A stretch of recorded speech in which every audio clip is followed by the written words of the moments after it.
கன்னியாகுமரி பொதுக்கூட்டத்தில் பேசுவதற்காக அண்ணாமலை பெயரை உச்சரித்ததும் பாஜக தொண்டர்கள் முழக்கமிட்டதால் அரங்கே அதிர்ந்து போனது. மாநில தலைவர் திரு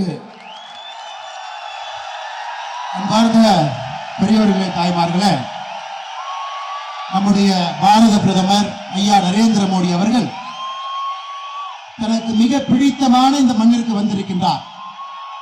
கன்னியாகுமரி மண்ணையும் நம்முடைய பாரத பிரதமர் நரேந்திர மோடி அவர்களையும் யாராலும் பிரித்து பார்க்க முடியாது.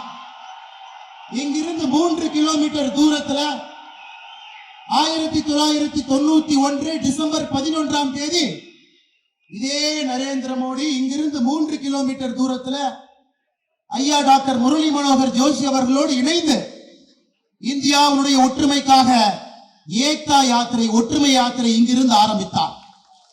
அப்ப உங்களுக்கு தெரியும் இந்தியாவுடைய நிலைமை எப்படி. வாக்கு வங்கி அரசியலைக்காக நடத்தி கொண்டிருக்கக்கூடிய காங்கிரஸ் ஆட்சியில வேறு வேறு கட்சிகள் இந்திய அரசியல் இருந்த பொழுது இந்தியாவை துண்டாடி கொண்டிருந்தார். காஷ்மீராக இருக்கட்டும், பஞ்சாபாக இருக்கட்டும், இந்தியாவுடைய எந்த மாநிலமாக இருக்கட்டும், பிரிந்து கிடந்தார். மக்களுக்குள்ளே வேற்றுமை உணர்வு.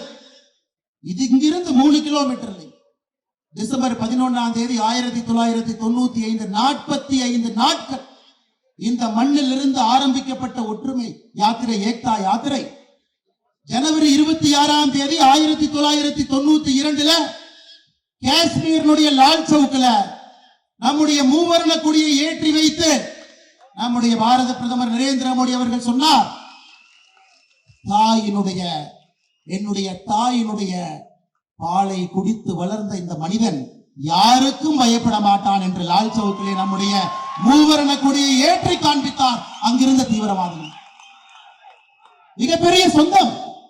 கன்னியாகுமரியினுடைய மக்கள் உங்களுடைய மண்ணின் மைந்தனாக பாரத பிரதமர் நரேந்திர மோடி அவர்களை கொண்டாடி கொண்டிருக்கின்றனர். செய்திகளை உள்ளது உள்ளபடி தெரிந்து கொள்ள ரெஃப்ளெக்ட் நியூஸை சப்ஸ்கிரைப் பண்ணுங்க.